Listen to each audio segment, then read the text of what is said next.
No fui invitado a la reunión donde se salvó la empresa, pero fui yo quien hizo la llamada que la salvó. Ese otoño, las hojas en Madrid nunca llegaron a cambiar de color. Simplemente se enrollaron y se pusieron marrones, como si estuvieran demasiado cansadas para ceremonias. Recuerdo verlas desde la ventana de la sala de conferencias, porque ahí estaba el día que llegó la subvención del ayuntamiento. El grupo de López y Asociados se estaba desangrando. La crisis de 2008 había destrozado el mercado inmobiliario. Y cuando la salud de mi padre empezó a declinar, nuestra empresa tenía más restauraciones históricas a medio terminar que flujo de caja. Mi hermano Iván se había mudado a Barcelona para entonces, construyendo algo que llamaba un ecosistema de marca en torno al futurismo urbano. Daba charlas TED y lanzó un podcast sobre ciudades inteligentes que se desinfló después de 6 episodios. Yo, mientras tanto, había estado dirigiendo un modesto estudio de arquitectura en Sevilla, centrado en la restauración sostenible. Nada llamativo. Pero cuando llegó la llamada, papá en el hospital, los nervios del consejo de administración haciendo que se desangraran clientes. No lo dudé. Volví a casa. Sin título, sin garantías, solo una pila de acuerdos de confidencialidad, una propuesta de subvención a medio terminar y la voz de nuestro jefe de finanzas diciendo: «Gracias a Dios que estás aquí, Luis». Durante 3 años, reconstruí silenciosamente. Renegocié nuestros contratos con las sociedades de conservación, conseguí una subvención federal de revitalización e impulsé al ayuntamiento a respaldar nuestros proyectos de importancia cultural con apoyo fiscal. La LPA que había estado dando vueltas en el desagüe, volvía a respirar. Iván nos visitaba de vez en cuando, tomaba algunas fotos para sus redes sociales, daba la mano en las ceremonias de colocación de la primera piedra. Siempre lo presentaban como el hijo de Samuel López. Yo era solo Luis de operaciones. Me decía a mí mismo que no importaba. Lo que importaba era que no hubiéramos perdido la remodelación del distrito histórico. Lo que importaba era que la Junta no disolviera la empresa. Y, sinceramente, yo no quería el protagonismo. Solo quería que el trabajo se hiciera bien. Aún así, a veces, cuando me quedaba hasta tarde en la oficina de mi padre para terminar los informes presupuestarios, me detenía en su escritorio. En la esquina extrema derecha, ubicado entre 2 blocs de notas legales, había una foto enmarcada mía a los 8 años. Llevaba un casco de obra 2 tallas demasiado grande. Una mano agarrando el pulgar de mi padre en una obra polvorienta. Él siempre había mantenido esa foto allí. Nunca pregunté por qué. Una tarde, aproximadamente 2 años después de mi regreso, alcanzamos un hito importante. El proyecto de la calle Toledo finalmente había pasado la inspección después de meses de retrasos. Me quedé hasta tarde con el equipo para enviar los informes finales de cumplimiento y llamé al equipo de prensa para que hicieran un artículo discreto en El País de Madrid. Nada importante, solo algo que la comunidad pudiera ver. A la mañana siguiente, hubo un comunicado de prensa. Citaba a mi padre agradeciendo la visión de nuestra próxima generación y elogiaba a Iván por inspirarnos a mirar hacia adelante, no hacia atrás. No había ninguna mención de mi nombre. Releí el párrafo 3 veces. Sentí como si mi cuerpo estuviera en otro lugar por completo. No enojado, solo flotando. Esa semana, organizamos una pequeña cena de inversionistas en Las Columnas, nuestra finca familiar que ahora alquilábamos para eventos. Llegué temprano para ayudar a montar.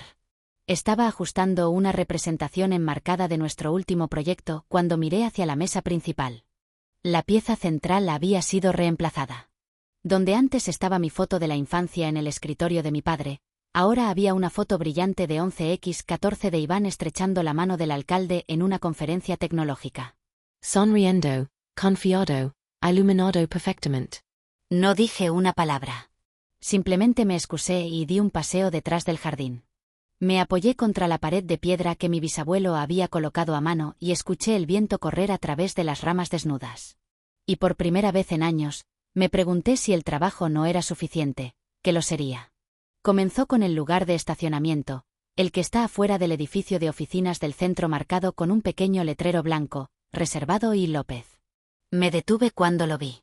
Ese lugar había estado vacío durante meses. Nadie lo usaba, ni siquiera los contratistas visitantes. Yo todavía tomaba el estacionamiento del otro lado de la calle como siempre lo había hecho. Cuando entré, Iván estaba en el vestíbulo estrechando la mano de alguien del Banco Santander. Sonrió como si hubiera estado aquí todo el tiempo. Hola, hermano, dijo, dándome una palmada en el hombro como si fuera solo otro invitado en la fiesta. Deberías haber visto la luz en los ojos de papá cuando le dije que volvía a tiempo completo. Esa tarde, se envió el correo electrónico interno. Estamos emocionados de anunciar que Iván López se incorporará como director de innovación. Innovación, una palabra que dice todo y nada. Se movió rápido. En semanas, nuestra oficina se llenó de consultores de marca, estrategas de experiencia digital y jóvenes analistas que seguían diciendo palabras como gamificar la experiencia patrimonial. Propusieron recorridos de realidad aumentada del proyecto de la calle Toledo. Códigos QR en ladrillos. Un boletín de suscripción llamado Viviendo el legado. Pedí una reunión privada. No estoy en contra de la modernización, dije. Pero construimos confianza honrando el pasado. Prometimos a estas comunidades respeto, no espectáculo. Sonrió como si yo fuera sentimental. Ha sido increíble con el trabajo de base, Luis. En serio. Pero la ciudad está avanzando. La gente quiere historias, no solo estructuras. Cuando se lo mencioné a nuestro padre más tarde, me dio una palmada en la mano y dijo, tú eres el estable. Deja que tu hermano lo intente. Déjalo intentar. Recordé cuando intentar significaba aprender las leyes de zonificación, asistir a las reuniones del consejo vecinal, despertarse a las 5 de la madrugada para discutir con los proveedores sobre los precios de la madera recuperada. Vi cómo Iván presentaba propuestas que parecían manifiestos tecnológicos. Se dirigió a inversores privados para proyectos que no habían sido definidos. Redirigió fondos de una restauración para patrocinar una elegante campaña de vídeo llamada El Nuevo Surabla, completa con imágenes de drones y una banda sonora que sonaba como un comercial de Levi's. Una tarde, nuestro director de finanzas se deslizó en mi oficina, visiblemente incómodo. Aprobó un paquete de producción de 6 cifras, Luis. Ni siquiera fue revisado por la Junta. Envié una consulta formal a papá. Sin respuesta. 3 días después, me eliminaron del hilo de correo electrónico para la correspondencia con los inversores. Ese viernes, llegué temprano. Fui a los archivos, la pequeña sala de registros de proyectos, donde guardábamos cada permiso, cada nota de reunión, cada carta de la comunidad de la última década. Saqué la propuesta de subvención original que había escrito para la renovación del Teatro Lara. El papel estaba suave en los bordes. Todavía podía ver la marca de tinta donde había traspasado mi bolígrafo por frustración después de 3 revisiones seguidas. Era el tipo de documento que nadie enmarcaría, pero había mantenido unida a una empresa. Mientras lo deslizaba de nuevo en la funda, algo me llamó la atención en el estante superior. Una pila polvorienta de carpetas de propuestas etiquetadas como proyectos diferidos por los que había luchado. Sitios que tenían significado cultural, no comercial. Tomé una y la abrí. La Biblioteca Cervantes, una antigua escuela de alfabetización para personas de color convertida en centro comunitario. Iván la había desechado la semana pasada. Dijo que no era escalable. Me senté en el suelo con ese archivo en mi regazo y me pregunté en voz baja, ¿cuándo hacer lo correcto comenzó a significar tan poco? La invitación llegó en un sobrecolor crema suave sellado con el escudo de la empresa, cena de fundadores de López y Asociados, honrando a la próxima generación. Ya sabía lo que era. La cena se celebró en Las Columnas, la finca histórica de nuestra familia que ahora se utiliza para eventos de la junta directiva y eventos de recaudación de fondos de alta gama.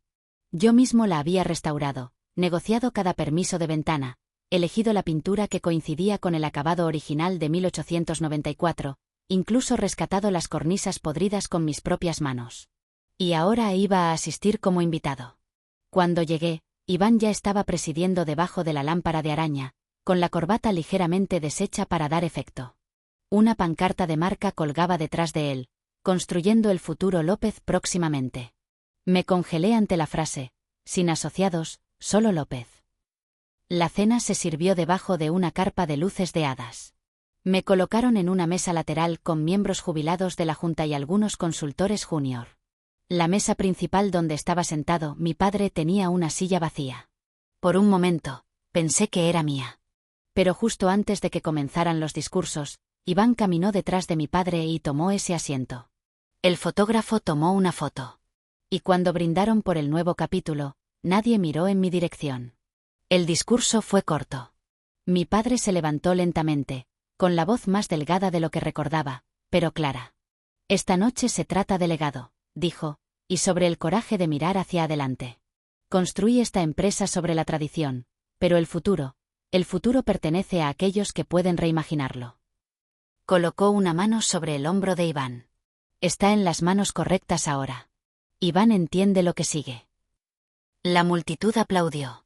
Yo no lo hice porque estaba demasiado ocupado repitiendo la frase en mi cabeza, las manos correctas. Más tarde, mientras los invitados se mezclaban, me escabullí de nuevo en la casa principal, en la habitación que solía ser el estudio de nuestro padre. Todo había sido reorganizado. Los libros que había catalogado para el fondo de preservación habían sido metidos en cajas. Mis notas sobre el proyecto del molino Lincoln habían desaparecido. Y sobre el escritorio había una elegante placa plateada. Iván López, director de innovación. Abrí el cajón central. Mi antiguo libro de contabilidad de proyectos todavía estaba allí. Arrugado, marcado, sostenido por la costumbre. Pero encima había algo más. Los planos de la calle Toledo renombrados con un nuevo logotipo. El pez en negrita, todo en mayúsculas. Una tipografía estilo startup. Sin herencia. Sin alma. No lloré. No hablé. Simplemente coloqué la vieja propuesta del Teatro Lara, con los bordes arrugados, encima de la carpeta del pez. Y cerré el cajón. Me fui antes del postre. Nadie se dio cuenta. Y mientras pasaba junto al estanque reflectante en el patio trasero, me detuve por un segundo. La superficie estaba quieta. Las luces del interior parpadeaban sobre ella. Por un momento, parecía fuego atrapado bajo cristal. Pensé en algo que mi abuelo solía decir. Si no estás en la mesa, asegúrate de saber quién la dijo. Esa noche, yo no estaba en la mesa, pero sabía exactamente quién la había construido. 3 semanas después de la cena, recibí una llamada de Marisol, una planificadora de la ciudad con la que solía trabajar cuando estábamos luchando para salvar la Biblioteca Cervantes. Pensé que te habías ido, dijo, con la voz baja, pero pensé que debías saberlo. Nos están bombardeando con solicitudes de recalificación vinculadas al nombre de tu familia. No respondí de inmediato. Es esa parcela de ciudad inteligente en la calle Bailén. Están tratando de apresurarla para que sea aprobada por el Consejo, pero ninguna de las organizaciones comunitarias ha dado su aprobación. Cerré mi computadora portátil. La última vez que había visto esa propuesta del sitio, todavía era conceptual. Distrito textil histórico, alto tráfico peatonal, zonificación frágil y profundamente protegido. Para fines de mes, mi bandeja de entrada estaba llena de hilos reenviados automáticamente, demandas, protestas, filtraciones anónimas de miembros del personal que estaban renunciando en medio del proyecto. Una línea de asunto decía simplemente, el pez acusado de engañar a los inversores. Nunca los abrí.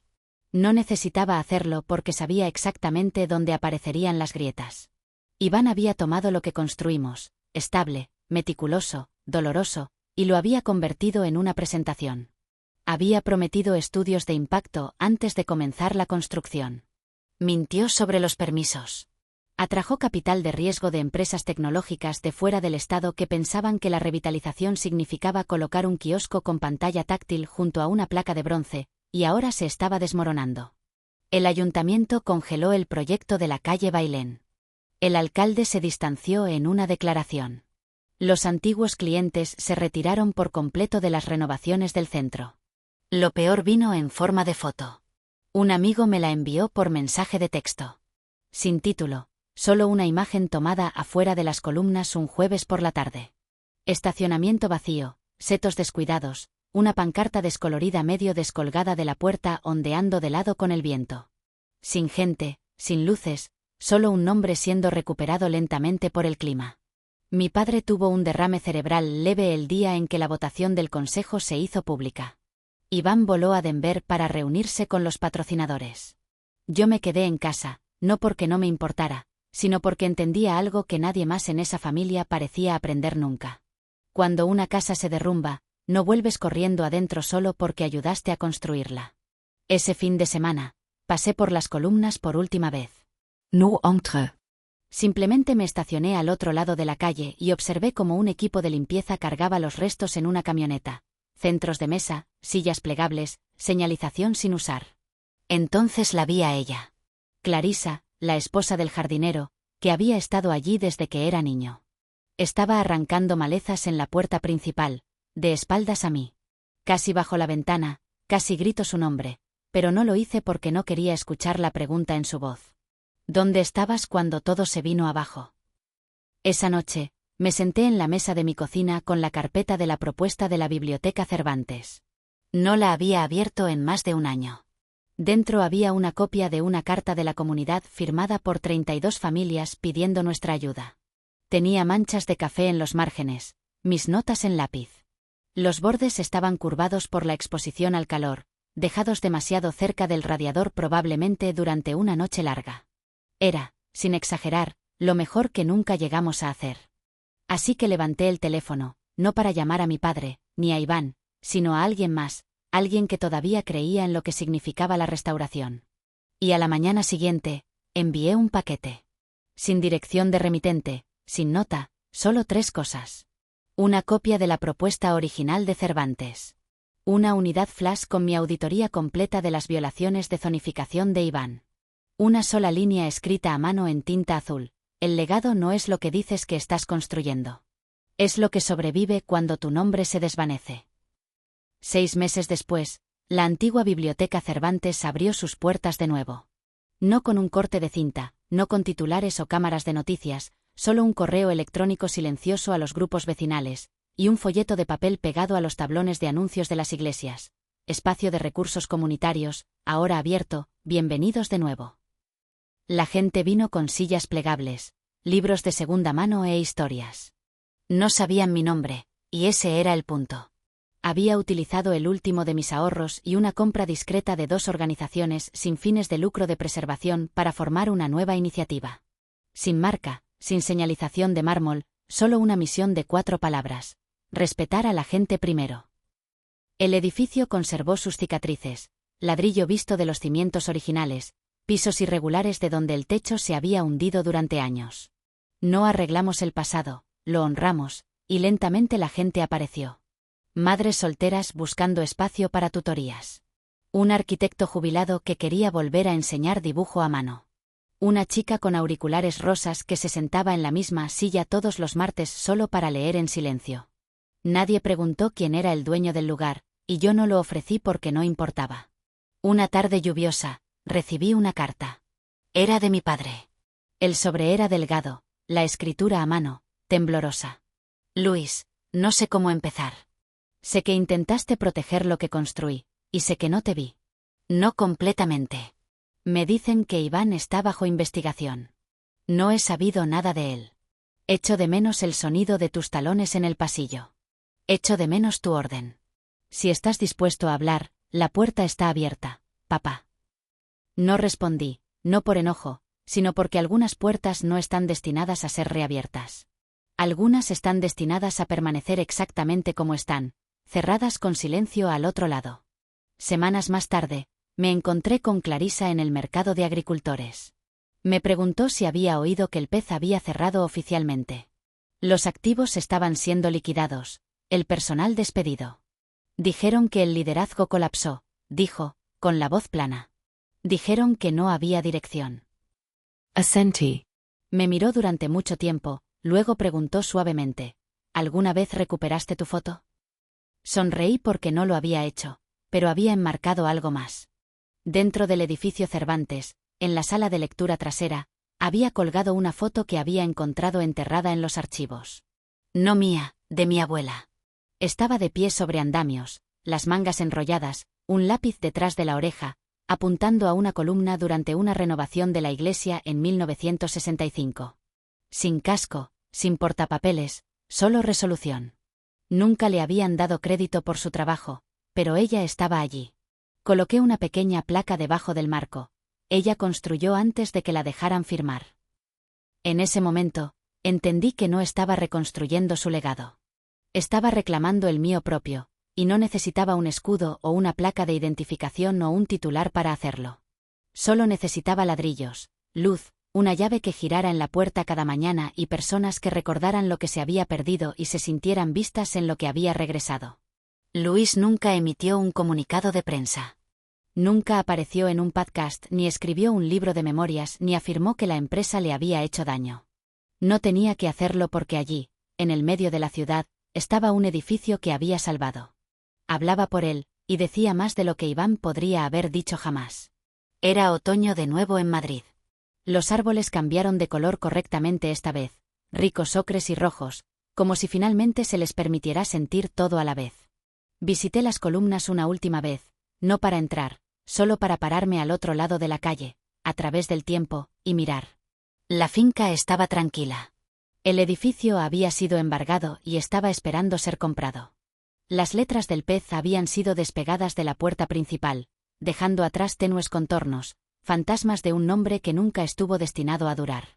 Pero alguien había limpiado el camino. Los setos habían sido recortados.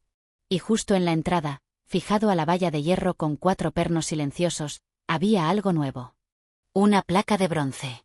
Limpia, simple, sin adornos. Decía, originalmente restaurado bajo la supervisión de Luis López, cuya contribución no se incluyó en el registro público. Esta corrección es permanente. Yo no la había puesto allí. Nunca descubrí quién lo hizo. Semanas más tarde, un amigo me envió una foto por mensaje de texto. La placa había sido compartida en un blog local de preservación. Sin contexto, solo la imagen y un título. Algunos legados sobreviven incluso cuando borras el nombre. De vuelta en Cervantes, la primera clase de arte para niños comenzó en el estudio del sótano. Hojas de papel pegadas a la pared, crayones por todas partes, zapatos pequeños pateados debajo de las mesas. Me quedé en el pasillo mientras pintaban. Una niña preguntó si podía usar el color dorado para el techo, aunque el verdadero fuera negro. Le dije que podía. Sonrió como si fuera la primera vez que alguien decía que sí. Me quedé un rato más ese día. Antes de irme, caminé hacia la habitación trasera donde todavía colgaba la foto de mi abuela. Extendí la mano y enderecé el marco ligeramente. Luego apagué las luces, cerré la puerta con llave y salí. Ninguna prensa siguió, no hubo entrevistas, pero el edificio permaneció iluminado. La llave permaneció caliente y la verdad permaneció en su lugar. No dejé una nota, no registré una marca, no corregí el registro impreso. No necesitaba hacerlo porque el legado no necesitaba ser ruidoso. Solo necesitaba ser real. Si tu nombre nunca estuvo en la pared, pero tus manos construyeron la casa, simplemente deja una sola marca abajo.